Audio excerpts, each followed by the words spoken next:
In a world completely obsessed with likes, selfies, and being constantly visible, have you ever noticed there's this quiet group of people walking in the complete opposite direction? I'm talking about people who simply do not post photos of themselves on social media.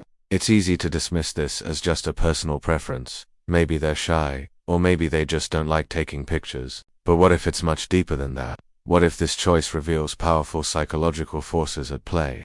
Let's dive into this from the perspective of the legendary psychologist Carl Jung. For him, this behavior isn't just about avoiding the camera. It's a fascinating statement about identity, self-worth, and our relationship with the digital world. Jung's work gives us some incredible tools to understand the human psyche, and two of his most famous concepts are the persona and the shadow. So, what are these? The persona is the social mask we wear. It's the version of ourselves we present to the world at work, with friends, and especially online. It's the carefully curated, often polished, image we want others to see. Think of your social media profile. It's usually a highlight reel, right? The best vacation shots, the successful moments, the happy gatherings. That's your digital persona in action. Then there's the shadow. This is the opposite. The shadow contains all the parts of ourselves that we hide, not just from others, but often from ourselves. It holds our insecurities, our fears, our raw, unpolished, and sometimes messy truths. It's the side of us that doesn't make it into the highlight reel. Jung believed that a healthy, whole person is someone who acknowledges and integrates both their persona and their shadow. Now, let's connect this back to people who don't post photos. When someone deliberately chooses not to participate in this visual showcase, they are, in a Jungian sense, making a powerful statement. They are rejecting the modern pressure to build and maintain a digital persona. They're saying no to the endless cycle of performing for an online audience. They refuse to feed this modern machine that demands we be constantly seen, judged, and validated. This isn't about being antisocial or a Luddite who hates technology. It's about having a fundamentally different relationship with identity. Instead of building their sense of self from the outside in through likes, comments, and followers, they're doing the opposite. They are building it from the inside out. Their validation doesn't come from external sources. It's cultivated internally. This brings us to another core Jungian concept, individuation. This is one of the most important ideas in his work. Individuation is the lifelong journey of becoming your true, whole self. It's about stripping away the social masks, expectations, and projections that have been placed on you, and discovering who you genuinely are, deep down.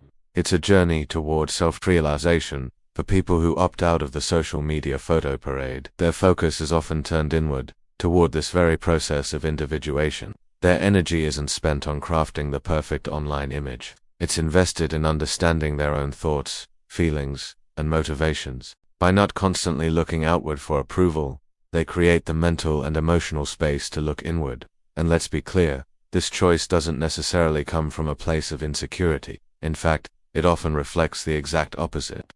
It can be a sign of profound inner strength, autonomy, and a very strong sense of self-awareness.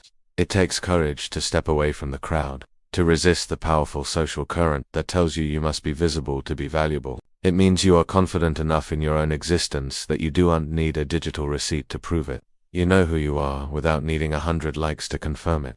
Jung also talked a lot about archetypes, universal patterns and images that are part of our collective unconscious. Someone who chooses not to post photos might align strongly with certain archetypes. Think of the observer, for instance. The observer prefers to watch and understand the world from a distance rather than being an active player in the center of the stage. They find meaning in witnessing life unfold, not in competing for the spotlight. Their satisfaction comes from understanding, not from being understood. Another powerful archetype here is the hermit. The hermit voluntarily withdraws from the world, not out of fear, but to find deeper wisdom and self-knowledge. In a digital age, choosing not to share your image is a modern form of this withdrawal. It's creating a quiet sanctuary for your psyche, a space protected from the noise and chaos of the digital arena. By not showing their image, these individuals are keeping a sacred part of themselves intact. They are protecting their inner world from the relentless overstimulation, the toxic comparison culture, and the constant judgment that social media often breeds. Every time we post a photo, we open ourselves up to the opinions of others. We invite them to rate our appearance, our lifestyle, our happiness. For someone on a path of deep self-discovery, that external noise can be a major distraction. It can pull you away from your own inner truth. Think about the psychological toll of living under a microscope. Studies have shown the links between heavy social media use and increased anxiety, depression, and poor body image. The pressure to present a perfect life is exhausting. The constant comparison to others is a game you can never win, because you're always comparing your reality to someone else's curated fantasy. People who opt out are essentially saying, "I choose not to play that game." They are choosing mental peace over digital popularity. Ultimately, this choice reveals a rare and valuable kind of awareness in our modern world. It's the understanding that true identity isn't something you build with filters, captions, or engagement metrics. It's not found in the reflection of 1,000 screens.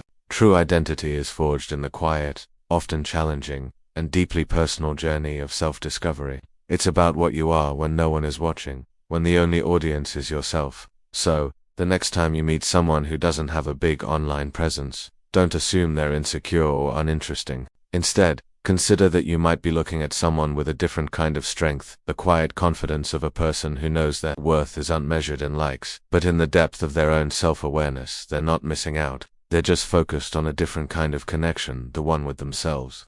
And in our noisy world, that might be the most valuable connection of all. What do you think? Are you someone who posts a lot, or do you prefer to stay behind the scenes? Let me know your thoughts and experiences in the comments below. I'm really curious to hear your perspective on this. Thanks so much for watching, and if you found this interesting, don't forget to like this video and subscribe for more deep dives into psychology and modern life. See you in the next one.